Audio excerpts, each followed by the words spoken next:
Hello my dear students, welcome back to Eagle Learning. This is me Aslam. So മക്കളെ arithmetic sequence സമാന്തര ശ്രേണികൾ എന്ന് പറയുന്ന ചാപ്റ്ററിലെ രണ്ട് അടിപൊളി ക്വസ്റ്റ്യൻസ് അല്ലെങ്കിൽ സംസ് എന്ന് പറയുന്ന ഭാഗത്ത് വരുന്ന നിങ്ങളെ കുഴപ്പിക്കാൻ ചാൻസ് ഉള്ള രണ്ട് ക്വസ്റ്റ്യൻസുമായിട്ടാണ് ഞാൻ വന്നിട്ടുള്ളത്. അപ്പോൾ നിങ്ങൾ കൃത്യമായിട്ട് മനസ്സിലാക്കുക, വളരെ എളുപ്പത്തിൽ ഇതിന് ആൻസർ കണ്ടെത്താൻ പറ്റും. ഇതോടുകൂടി ഈ രണ്ട് ക്വസ്റ്റ്യൻ ചെയ്യുന്നതോടുകൂടി ഈ ഭാഗത്ത് വരുന്ന അല്ലെങ്കിൽ ഈ ടൈപ്പ് ഓഫ് ക്വസ്റ്റ്യൻസ് നിങ്ങൾ ഒരിക്കലും ബുദ്ധിമുട്ടിക്കില്ല എന്ന് ഞാൻ ഉറപ്പ് തരുന്നു. എന്നാൽ വേഗം ക്വസ്റ്റ്യനിലേക്ക് നമുക്ക് പോവാം. ക്വസ്റ്റ്യൻ പറയുന്നു, sum of first 7 terms of an arithmetic sequence is 140. അതേപോലെ രണ്ടാമതായിട്ട് സ്റ്റേറ്റ്മെന്റ് ഉണ്ട്, sum of first 11 terms of same arithmetic sequence is 440. അപ്പൊ നല്ലോണം ക്വസ്റ്റ്യൻ ആദ്യം മനസ്സിലാക്കുക. ക്വസ്റ്റ്യൻ പറഞ്ഞിട്ടുള്ളത് ഇംഗ്ലീഷ് മീഡിയം കുട്ടികളായാലും മലയാളം മീഡിയം കുട്ടികളായാലും മനസ്സിലാക്കേണ്ട കാര്യം, ഒരു അരിത്മെറ്റിക് സീക്വൻസ് ഉണ്ട്, ഒരു സമാന്തര ശ്രേണി ഉണ്ട്. ആ സമാന്തര ശ്രേണിയുടെ ആദ്യത്തെ 7 പദങ്ങളുടെ തുക സം എന്ന് പറഞ്ഞാൽ 140 ആണെന്നാണ് ഫസ്റ്റ് സ്റ്റേറ്റ്മെന്റ് പറയുന്നത്. രണ്ടാമത്തെ സ്റ്റേറ്റ്മെന്റ് എന്താണ്? രണ്ടാമത്തെ പറയുന്നത് ആദ്യത്തെ ഈ സെയിം സമാന്തര ശ്രേണിയുടെ ഈ സെയിം അരിത്മെറ്റിക് സീക്വൻസിന്റെ ആദ്യത്തെ 11 പദങ്ങളുടെ തുക എന്താണ്? 440 എന്നുമാണ് പറയുന്നത്. ഓക്കെ ആണല്ലോ? ഇനി നമുക്ക് നോക്കാം എന്താണ് ക്വസ്റ്റ്യൻ എന്ന്. അതിനു മുമ്പ് നിങ്ങളൊരു കാര്യം ചെയ്തു വെക്കണം.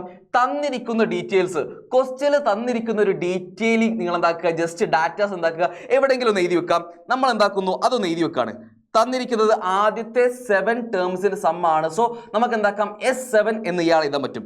S7 ഈക്വൽ ടു 140 എന്ന് വന്നു.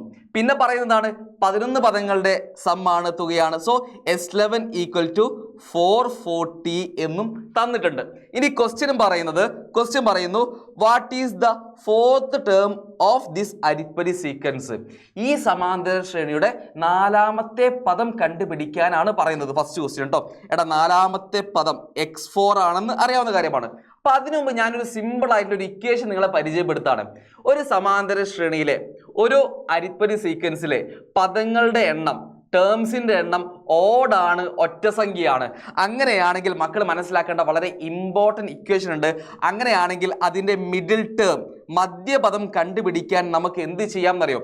Some by number of terms ചെയ്താൽ എന്ത് കിട്ടും? മധ്യപദം അല്ലെങ്കിൽ മിഡിൽ ടേം കണ്ടുപിടിക്കാൻ പറ്റുമെന്ന് നിങ്ങൾ മനസ്സിലാക്കി വെക്കണം. മിഡിൽ ടേം കണ്ടുപിടിക്കാൻ sum by number of terms അല്ലെങ്കിൽ തുക ബൈ പദങ്ങളുടെ എണ്ണം ചെയ്താൽ മതിയെന്ന് നിങ്ങൾ കൃത്യമായിട്ട് മനസ്സിലാക്കി വെക്കുക. ഇനി നമുക്ക് ക്വസ്റ്റ്യനിലേക്ക് വരാം. 4ാമത്തെ പദമാണ് കണ്ടുപിടിക്കേണ്ടത്. അപ്പൊ നിങ്ങൾ ആലോചിച്ച് നോക്കാം, എന്താണ് ചെയ്യതിൽ 7 ടേംസ് ഉണ്ട്, 4ാമത്തെ പദം കണ്ടുപിടിക്കണം. ഈ 4ാമത്തെ പദം എന്ന് പറഞ്ഞാൽ നമ്മുടെ ഈ സമാന്തര ശ്രേണിയിലെ 7 പദങ്ങൾ വരുന്ന സമാന്തര ശ്രേണിയിലെ മധ്യപദമാവുമോ, മിഡിൽ ടേം ആവുമോ എന്ന് ആലോചിച്ച് നോക്കിക്കേ. ഒന്ന് നോക്കി വെക്കാം. നമുക്ക് എന്താക്കാം, ഒന്ന് എഴുതി വെക്കാം. ഇയാളെ 7 terms x1, x2, x3, x4, x5, x6, x7 7 terms എഴുതി കഴിഞ്ഞു. നിങ്ങൾ നോക്കിക്കേ, ഇവിടേക്ക് 3 ടേംസ് ഉണ്ട്, ഇവിടേക്ക് 3 ടേംസ് ഉണ്ട്. x4 എന്ന് പറഞ്ഞാൽ എന്താ? മിഡിൽ ടേം ആണ്. x4 എന്ന് പറയുന്ന ആള് അല്ലെങ്കിൽ 4ാമത്തെ പദം എന്ന് പറഞ്ഞാൽ 7 ടേംസ് വരുന്ന ഒരു സീക്വൻസിലെ മിഡിൽ ടേം ആണെന്ന് മനസ്സിലാക്കി കഴിഞ്ഞു. ഇനി സിമ്പിൾ ആണ് ആൻസർ കണ്ടെത്താൻ. ഇനി മിഡിൽ ടേം കണ്ടുപിടിക്കാൻ ഇങ്ങനെ ചെയ്യേണ്ട. 7 ടേംസ് ആണെങ്കിൽ, ഒറ്റ സംഖ്യ ആണെങ്കിൽ നമുക്ക് എന്ത് ചെയ്യാം? 7 + 1 / 2 = 4 എന്ന് കിട്ടും.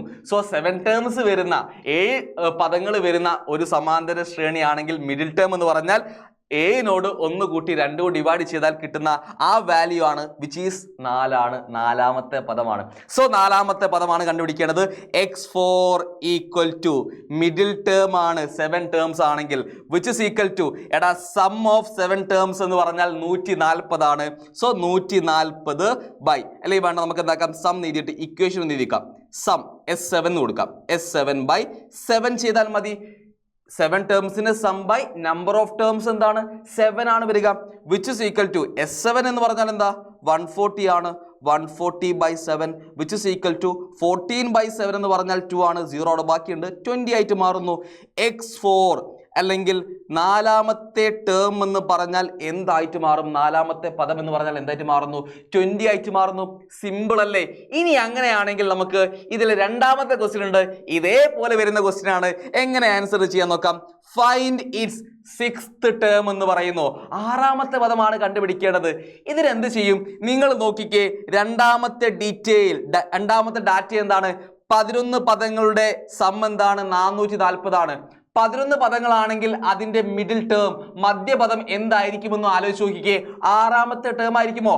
6ാമത്തെ ടേം ആണ് തോന്നുന്ന ആൾക്കാരുണ്ടാവും. ഇനി തോന്നാത്ത ആൾക്കാരുണ്ടെങ്കിൽ ഇവിടെ ശ്രദ്ധിച്ചോ, എങ്ങനെ ചെയ്യണം മധ്യപദം കണ്ടുപിടിക്കാൻ? 11നോട് 1 കൂട്ടുക എന്നിട്ട് 2 കൊണ്ട് ഡിവൈഡ് ചെയ്യുക.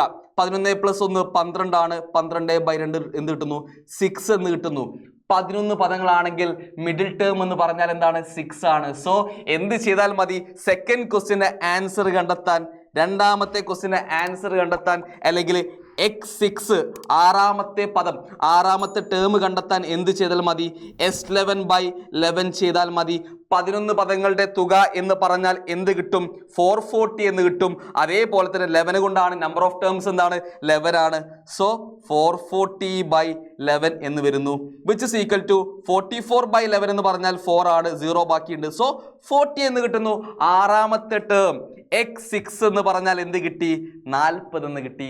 വളരെ സിമ്പിൾ ആയിട്ട് ആൻസർ കണ്ടെത്താൻ പറ്റി. ഇനി മൂന്നാമത് ക്വസ്റ്റ്യൻ നോക്കാം. തേർഡ് ക്വസ്റ്റ്യൻ പറയുന്നു, what is the common difference? Simple അല്ല സാറേ ഇനി കോമൺ ഡിഫറൻസ് കണ്ടുപിടിക്കാൻ. മൂന്നാമത്തെ ക്വസ്റ്റ്യൻ ആണ്. കോമൺ ഡിഫറൻസ് കണ്ടുപിടിക്കാൻ നമ്മൾ ഇപ്പോൾ ചെയ്ത 2 ക്വസ്റ്റ്യനും 2 പദങ്ങൾ 2 ടേംസ് കണ്ടുപിടിച്ചു. ഏതൊക്കെയാണ് ആ ടേംസ്? x4 എന്ന് പറയുന്ന ആള് 20 എന്നും അതേപോലെ x6 എന്ന് പറയുന്ന ആള് 40 എന്നും കിട്ടി. x4 4ാമത്തെ പദം 20യും 6ാമത്തെ പദം 40 ആണെന്നും നമ്മൾ കണ്ടുപിടിച്ചു കഴിഞ്ഞു. അങ്ങനെയാണെങ്കിൽ പൊതുവ്യത്യാസം d എന്ന് പറയുന്ന ആൾ എന്താ വരിക? നമ്മൾ പഠിച്ചു കഴിഞ്ഞ കാര്യമാണ്. Term difference by position difference, അല്ലെങ്കിൽ പദവ്യത്യാസം ബൈ സ്ഥാനവ്യത്യാസം എന്ന് പറയുന്ന ഒരു ഇക്വേഷൻ ഉണ്ട്. ഇവിടെ നോക്കിക്കേ, പദവ്യത്യാസം എന്ന് പറഞ്ഞാൽ എന്താ വരിക? 40 - 20 ആണ്. x6 - x4 ആണ്. സോ 40 - 20 ആയിട്ട് മാറുന്നു. 40 - 20. ഇനി സ്ഥാനവ്യത്യാസം എന്ന് പറഞ്ഞാലോ 6 - 4. 6ാം സ്ഥാനവും 4ാം സ്ഥാനവും നമ്മൾ എന്താക്കുന്നു? കുറയ്ക്കുന്നു. സോ 6 - 4 എന്ന് ചെയ്യുന്നു. വിച്ച് ഇസ് ഈക്വൽ ടു 40 - 20 20 ആണ്. 6 - 4 എന്ത് കിട്ടുന്നു? 2 എന്ന് കിട്ടുന്നു. വിച്ച് ഇസ് ഈക്വൽ ടു 2/2 എന്ന് പറഞ്ഞാൽ 1 ആണ്. 10 എന്ന് കിട്ടുന്നു. പൊതുവ്യത്യാസം കോമൺ ഡിഫറൻസ് നമുക്ക് എന്ത് കിട്ടി? 10 എന്നും കണ്ടുപിടിക്കാൻ പറ്റി. ഇനി ഒരു ക്വസ്റ്റ്യൻ കൂടി ബാക്കിയുണ്ട്. 4ാമത്തെ ക്വസ്റ്റ്യൻ പറയുന്നത്, find the first term of this sequence.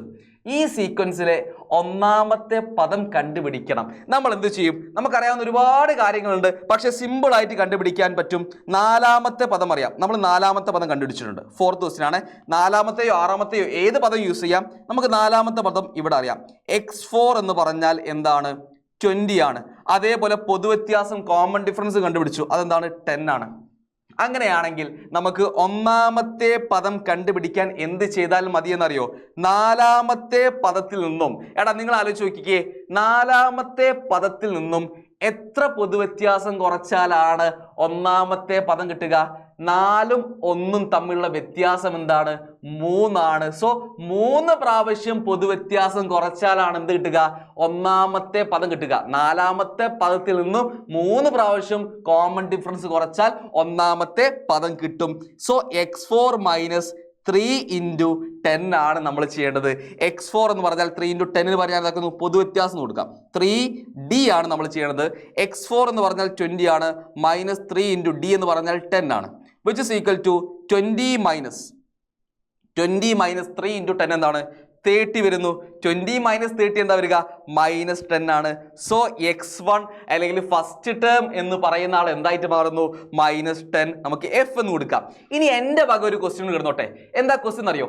ഈ സീക്വൻസിന്റെ ആൾജിബ്രിക് എക്സ്പ്രഷൻ കണ്ടുപിടിക്കുക, ബീജഗണിത രൂപം കണ്ടുപിടിക്കുക. അതിനറിയാവുന്ന ഇക്വേഷൻ ഏതാ? അത് നമ്മൾ ചെയ്യേണ്ട ഇക്വേഷൻ എന്താ?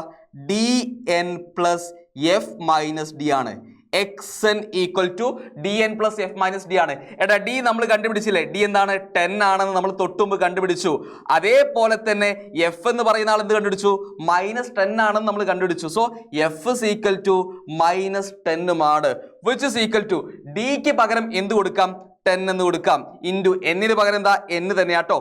പ്ലസ് എഫിന് പകരം എന്ത് കൊടുക്കണം? -10 - d. മൈനസ് ഓൾറെഡി ഇവിടെ ഉണ്ട്. പിന്നെ d എന്ന് പറഞ്ഞാൽ എന്താ? 10 ആണ്. സോ ഡിക്ക് പകരം നമ്മൾ എന്ത് ചെയ്യുന്നു? 10 എന്ന് കൊടുക്കുന്നു. Which is equal to 10 × n എന്ന് പറഞ്ഞാൽ 10n എഴുതാം. പ്ലസ് മൈനസ്, പ്ലസും മൈനസും ഒരുമിച്ച് വന്നാൽ എന്തായിട്ട് മാറും?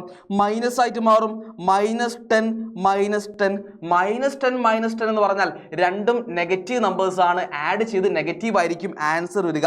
സോ 10n - 20 എന്നാണ്, സോറി 10n എന്നുണ്ട്, 10n - 20 എന്നാണ് നമുക്ക് ഈ സീക്വൻസിന്റെ ആൾജിബ്രിക് എക്സ്പ്രഷൻ കണ്ടുപിടിക്കാൻ പറ്റുന്നത്. അപ്പോൾ മക്കളെ, ഇങ്ങനെയാണ് ഈ ക്വസ്റ്റ്യൻ ആൻസർ ചെയ്ത് വെക്കേണ്ടത്. കൃത്യമായിട്ട് മനസ്സിലായെന്ന് ഞാൻ പ്രതീക്ഷിക്കുന്നു. അപ്പോൾ നിങ്ങൾക്ക് വേണ്ടി ഒരു ക്വസ്റ്റ്യൻ ഞാൻ ഇവിടെ കരുതിയിട്ടുണ്ട്. ക്വസ്റ്റ്യൻ ഇത്ര മാത്രമേ ഉള്ളൂ. ഒരു സമാന്തര ശ്രേണിയുടെ ആദ്യത്തെ 9 പദങ്ങളുടെ സം തുക എന്ന് പറഞ്ഞാൽ 45 ആണ്. S9 എന്ന് പറഞ്ഞാൽ 45 ആണ്. അങ്ങനെയാണെങ്കിൽ ഈ സീക്വൻസിന്റെ, ഈ സമാന്തര ശ്രേണിയുടെ മധ്യപദം, മിഡിൽ ടേം കണ്ടുപിടിക്കുക. X5 എന്നാണ് ചോദിച്ചത്. X5 എന്ന് പറഞ്ഞാൽ 9 പദങ്ങൾ, 9 ടേം വരുന്ന സീക്വൻസിന്റെ മിഡിൽ ടേം അല്ലേ, മധ്യപദമല്ലേ. എന്താണ് ചെയ്യേണ്ടത് നിങ്ങൾക്ക് അറിയാവുന്ന കാര്യമാണ്. Sum by number of terms which is 45/9 ചെയ്താൽ മതി. സോ ഇതിന്റെ ആൻസർ നിങ്ങൾ കണ്ടെത്തിയിട്ട് നമ്മളെ ഈ വീഡിയോന്റെ എൻഡിൽ കമന്റ് ബോക്സിൽ എന്താക്കുക, രേഖപ്പെടുത്തുക ആൻസർ എന്താണെന്ന്.